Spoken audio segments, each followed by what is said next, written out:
दोस्तों, आप सबने बहुत बार यह महसूस किया होगा कि क्या हम अपने मन को नियंत्रित यानी काबू कैसे करें, क्योंकि हमारे मन में बहुत सी ऐसी बातें होती हैं जो हमें अंदर ही अंदर परेशान करती रहती हैं, और जब तक हमें उन बातों का उत्तर यानी समाधान नहीं मिलता, हम उन बातों को सोचते रहते हैं, क्योंकि हमारा मन बहुत ही चंचल होता है और हमारा मन परेशान भी उन बातों से होता है जो हमारे अपनों ने कही हों, और हमारे अपनों की कही गई बातें हमारे मन पर कभी कभी बहुत गहरी चोट करती हैं। इसलिए हमारा मन अशांत रहता है, और हमारे मन में जब तक अशांति रहेगी तो जाहिर सी बात है व्यक्ति हजारों सवालों से घिरा रहेगा, और व्यक्ति की जब तक मन में चल रहे सवालों या उन बातों का जवाब नहीं मिल जाता उसका मन अशांति रहता है। लेकिन सोचने वाली बात यह है कि मन में चल रही उन बातों या सवालों को कैसे हल किया जाए और अपने मन को कैसे समझा जाए। अगर आपके मन में भी ऐसी बातें हैं जो आपके अपनों ने कही हों, तो गौतम बुद्ध की यह कहानी सुनने के बाद आपके मन में चल रही बातों का जवाब इस कहानी में मिल जाएगा। तो बने रहें वीडियो के अंत तक। एक बार एक व्यक्ति गौतम बुद्ध के पास गया और उस व्यक्ति ने गौतम बुद्ध से पूछा कि मन को नियंत्रित करने का पहला चरण क्या है। इस पर गौतम बुद्ध उस व्यक्ति से कहते हैं कि अपने मन को समझने का पहला चरण वह होता है अगर कोई व्यक्ति आपको धन का या किसी अन्य चीज का लालच देकर तुमसे अपना काम निकाल रहा हो और यह बात आप समझ लें तो आपने अपने मन को समझ लिया। फिर व्यक्ति बुद्ध से कहता है, हमें यह कैसे पता चलेगा कि हमारा मन हमें लालच दे रहा है। उस व्यक्ति की इस बात का जवाब देते हुए गौतम बुद्ध कहते हैं, अनुभव से।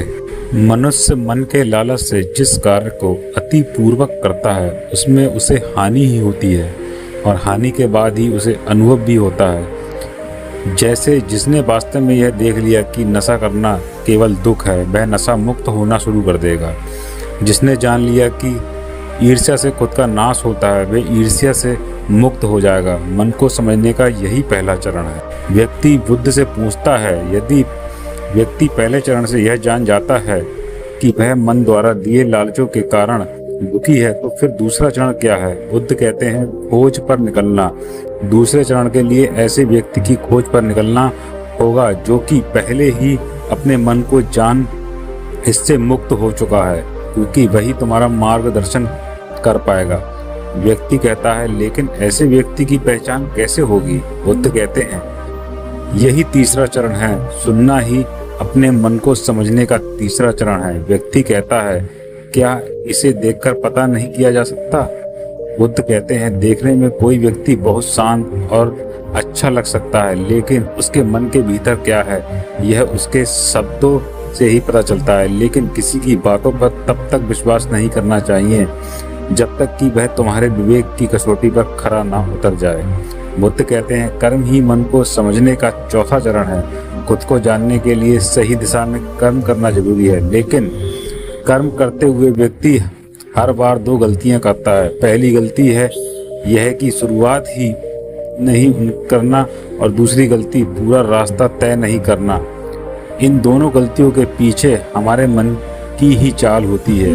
व्यक्ति अपने कर्म को पूरा इसलिए नहीं कर पाता क्योंकि वह सोचता है कि मैं कल से शुरुआत करूंगा, तो कोई यह सोचता है कि मैं असफल हो जाऊंगा। इन गलतियों का मुख्य कारण है जागरूकता की कमी। इसके बिना मन को उसके सही दिशा में चलने नहीं देता। बुद्ध कहते हैं, मन को जानने और समझने का पांचवा चरण है जागरूकता। इसीलिए हर कार्य को जागरूकता के साथ करो।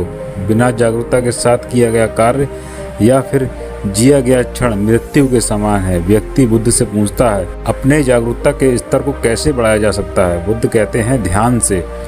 ध्यान ही मन को जानने, समझने और नियंत्रित करने का अंतिम चरण है। यानी ध्यान ही वह नाव है जिस पर बैठ मन रूपी नदी को पार किया जा सकता है। जिस व्यक्ति ने इस शुरुआती 5 चरणों से ध्यान को जान लिया, उसने अपने मन को जान लिया।